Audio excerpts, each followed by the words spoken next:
హఠాత్తుగా అయోధ్య రామ మందిరంలో అశ్వత్థామ కనిపించాడు. ఆయన గురించి మహాభారతంలో చెప్పబడి ఉంది. మహాభారతంలో ఇప్పటి వరకు సజీవంగా ఉన్న ఏకైక వ్యక్తి అశ్వత్థామ అని చెప్తూ ఉంటారు. శ్రీకృష్ణుడు కలియుగం ముగిసే వరకు అశ్వత్థామ అక్కడక్కడే సంచరిస్తూనే ఉంటాడని శపించాడు. అశ్వత్థామను సజీవంగా చూసినట్లు నేటికి చాలా చోట్ల ప్రచారం జరుగుతోంది. ఇప్పుడు అలాంటి అద్భుతం మరొకటి జరిగింది. అయోధ్య రామ మందిరంలో అశ్వత్థామను చూశామని చాలా మంది చెప్పుకుంటున్నారు. దీని నిజం తెలిస్తే మీకు కూడా గూస్ బంప్స్ వస్తాయి. ముందుగా మీరు నిజమైన రామ్ భక్తులైతే వీడియోని లైక్ చేయండి. అలానే కమెంట్ బాక్స్ లో జై శ్రీరామ్ అని కమెంట్ చేయండి. 2024 జనవరి 22న అయోధ్యలో రామ మందిర ప్రారంభోత్సవం జరిగిన సంగతి మనందరికీ తెలిసిందే. ఈ కార్యక్రమంలో దేశంలో పలువురు ప్రముఖులు కూడా పాల్గొన్నారు. ఈ రోజున రామ్ లల్లా విగ్రహాన్ని అత్యంత వైభవంగా మంత్రోచ్చారణతో గర్భగుడిలో ప్రతిష్ఠించారు. ప్రజలు ఈ రోజును శతాబ్దాలుగా గుర్తించుకుంటారు. అయితే ఈ రోజులో ఒక అద్భుతం కంటే పెద్ద వార్త బయటకు వచ్చింది. ఈ అద్భుతాన్ని చూస్తుంటే గర్భగుడిలో శ్రీరాముడు భౌతికంగా ఉన్నట్లుగా అనిపిస్తుంది. అలాంటి అద్భుతం ఏం జరిగిందో తెలుసుకోవడానికి వీడియో చివరి వరకు చూడండి. అయోధ్య రామ్ మందిరంలో శ్రీరాముడి విగ్రహాన్ని తయారు చేసిన శిల్పి పేరు అరుణ్ యోగిరాజ్.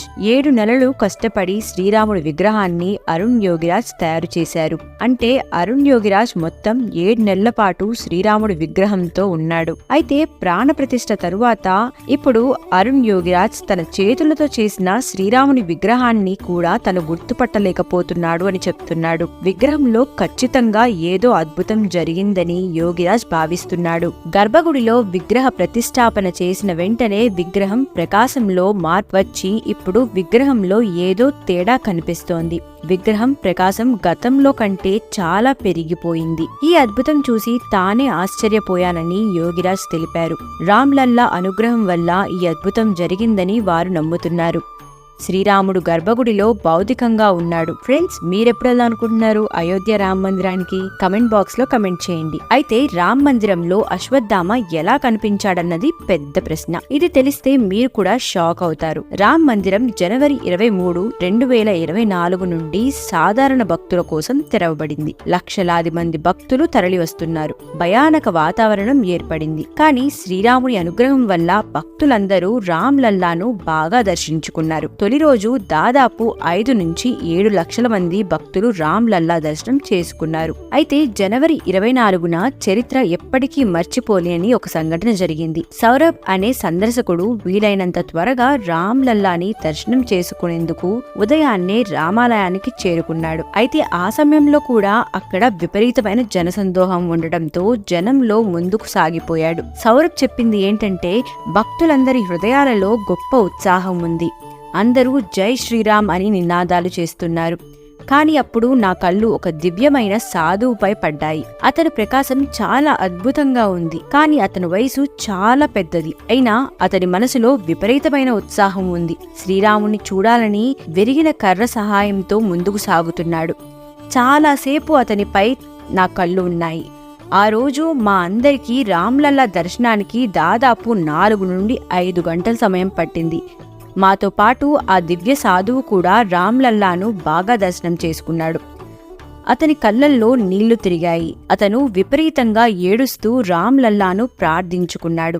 ఆ తర్వాత బాగా దర్శనం చేసుకుని అందరం రామ్ మందిరం నుండి బయటకు వచ్చేశాము. అలా నా చూపు మరొకసారి ఆ సాధువుపై పడింది. కర్ర విరగడంతో ఆ సాధువు వాలి పడిపోయి ఉన్నాడు. అతనికి మద్దతిస్తూ ఇలా అడిగాను, మీరు ఇంత పెద్ద వయసులో కూడా ఎలా నడవగలుగుతున్నారు?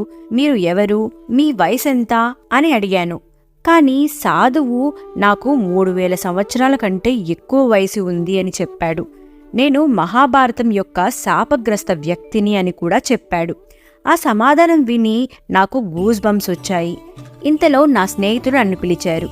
నా దృష్టి మళ్ళింది. ఆ సాధువు అక్కడి నుండి ఎక్కడికో వెళ్ళిపోయాడు. నేను అతని కోసం చుట్టుపక్కల చాలా వెతికాను. ఎక్కడా దొరకలేదు. అయితే ఈ సంఘటన నా జీవితంలో అతిపెద్ద అద్భుతం అని చెప్పాడు. కానీ ప్రశ్న ఒకటే ఒకటి, ఇంతకీ ఆ దివ్య జ్ఞాని ఎవరు? అప్పుడు పరిశోధన చేసిన తరువాత సౌరభ్ మహాభారతంలో అమరత్వాన్ని అనుగ్రహించిన ఒకే ఒక్క శాపగ్రస్తమైన వ్యక్తి అశ్వత్థామ అని తెలుసుకున్నాడు. ఈ శాపం తనకు శ్రీకృష్ణుడు ఇచ్చాడని కూడా తెలుసుకున్నాడు. అయితే ఈ శాపం ప్రకారం ఈ సమయంలో కూడా అశ్వత్థామ బతికే ఉంటాడా? రామ్లల్లాను చూసేందుకు రామ్ మందిరానికి వచ్చారా అన్న ఈ ప్రశ్నలను అందర్నీ ఆశ్చర్యపరుస్తున్నాయి. అయితే శ్రీకృష్ణుడు అశ్వత్థామను ఎందుకు శపించాడో తెలుసా మీకు? మహాభారత యుద్ధం ముగిసిన తరువాత అశ్వత్థామ పాండవుల కుమారులను మోసం చేసి చంపేశాడు. పాండవులు తమ కొడుకు కోసం శోకంతో శ్రీకృష్ణుడితో పాటు అశ్వత్థామను వెంబడించారు. అతను పారిపోయాడు. కాని అర్జునుడు అతన్ని వదిలిపెట్టలేదు. అప్పుడు అశ్వత్థామ అర్జునుడిపై బ్రహ్మాస్త్రాన్ని ప్రయోగించాడు. అతని నుండి తప్పించుకోవడానికి అర్జునుడు కూడా బ్రహ్మాస్త్రాన్ని ప్రయోగించడానికి సిద్ధమైపోయాడు. అప్పుడు మహర్షి వేదవ్యాసుడు సలహా మేరకు అర్జునుడు తన బ్రహ్మాస్త్రాన్ని తిరిగి ఇచ్చేశాడు. కాని అశ్వత్థామ మాత్రం బ్రహ్మాస్త్రాన్ని తిరిగి ఇవ్వడానికి సిద్ధపడలేదు.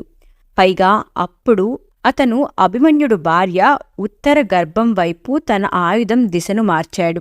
శ్రీకృష్ణుడికి ఈ విషయంపై బాగా కోపం వచ్చి అశ్వత్థామ నుదుటపై ఉన్న రత్నాన్ని తీసి కలియుగాంతం వరకు భూలోకంలో సంచరించమని శాపించాడు.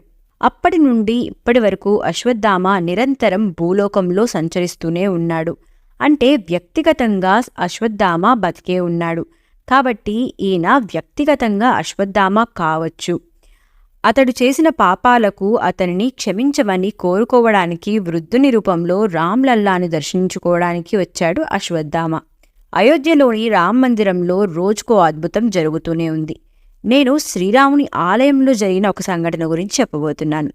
80 ఏళ్ల వృద్ధురాలు అద్భుతంగా తన పర్స్ని ఎలా తిరిగి పొందిందో ఇప్పుడు చెప్పబోతున్నాను. రామ్ మందిర ట్రస్ట్ ద్వారా ప్రతిష్టాపనకు ఆహ్వానించబడిన వారిలో ఒకరైన శ్రీధర్ తన భార్య, కొడుకు, కోడలితో కలిసి కార్యక్రమానికి హాజరయ్యేందుకు వచ్చారు. ప్రాణప్రతిష్ఠ పూర్తి చేసుకున్న తరువాత శ్రీధర్ అతని భార్యతో కలిసి శ్రీరాముడి దర్శనానికి బయలుదేరారు. అదే సమయంలో శ్రీధర్ భార్య అయిన జానకి పర్స్ కనిపించకుండా పోయింది. అయితే పర్స్ గురించి వెతుక్కోకుండా జానకి ఆ శ్రీరాముని దర్శనం చేసుకునేందుకు వెళ్ళిపోయింది. శ్రీరాముని దర్శనం చేసుకుంటూ తన పర్స్ తనకు తిరిగి వచ్చేలా చెయ్యమని కోరుకుంది. అలానే శ్రీరాముని భక్తిలో లీనమైపోయింది.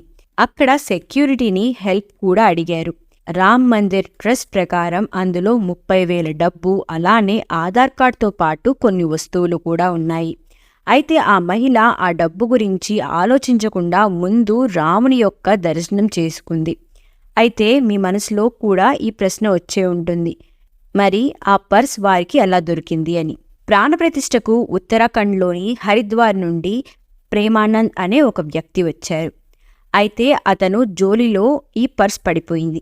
ఈ ప్రేమానంద్ అనే వ్యక్తి గురుద్వార్లోని తన ఆశ్రమానికి వెళ్లిన తర్వాత ఈ పర్స్ గురించిన వార్తను ఇచ్చారు.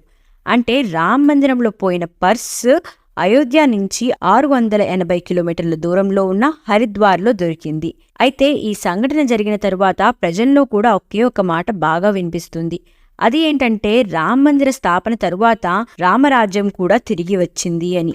ప్రేమానంద్ ఆ బ్యాగ్లో కొంత డబ్బు, అలానే ఆధార్ కార్డ్ ఉండడం గమనించాడు. వెంటనే ఆ ఆధార్ కార్డును తీసుకొని వెళ్లి పోలీస్ స్టేషన్లో కంప్లైంట్ ఇచ్చాడు. ఆ పోలీసులు వృద్ధ మహిళకు తన బ్యాగ్ని సురక్షితంగా ఇచ్చేశారు. ఇప్పుడు శ్రీధర్ ఈ పూర్తి ఘటన కూడా శ్రీరాముని యొక్క లీలలు అని చెప్తున్నాడు.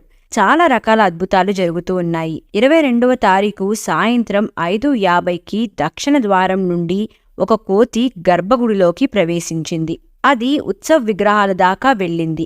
ఈ సంఘటన చూసిన రామ్ మందిర్ ట్రస్ట్ సభ్యులు, అలానే ప్రజలు ఆ శ్రీరాముని దర్శనం చేసుకోవడానికి సాక్షాత్తు పవనపుత్రుడైన హనుమంతుడు వచ్చాడని నమ్ముతున్నారు. రామ్ మందిర్ ట్రస్ట్ ఈ విషయాన్ని ఒక ప్రెస్ మీట్ ద్వారా తెలియజేసింది. ఈ రామ్ మందిరంలో ఏదో ఒక శక్తి దాగుంది. అందువల్లే ప్రతిరోజు ఏదో ఒక అద్భుతం జరుగుతూనే ఉంది. ఫ్రెండ్స్, ఈ రామ్ మందిర స్థాపన చూడడం మన అదృష్టం. అయితే ఈ రామ్ మందిర స్థాపన కోసం చాలామంది హిందువులు వారి ప్రాణత్యాగం చేశారు. వారిని మనం ఎప్పటికీ కూడా మర్చిపోకూడదు. కాబట్టి కింద కమెంట్ బాక్స్లో వారికి నివాళులర్పించండి. అలానే ఈ వీడియో నచ్చితే లైక్ చేయండి, షేర్ చేయండి. ఇలాంటి మరిన్ని ఇంట్రెస్టింగ్ వీడియోస్ కోసం మా ఛానల్ని సబ్స్క్రైబ్ చేయండి. మళ్ళీ కలుద్దాం. జై శ్రీరామ్.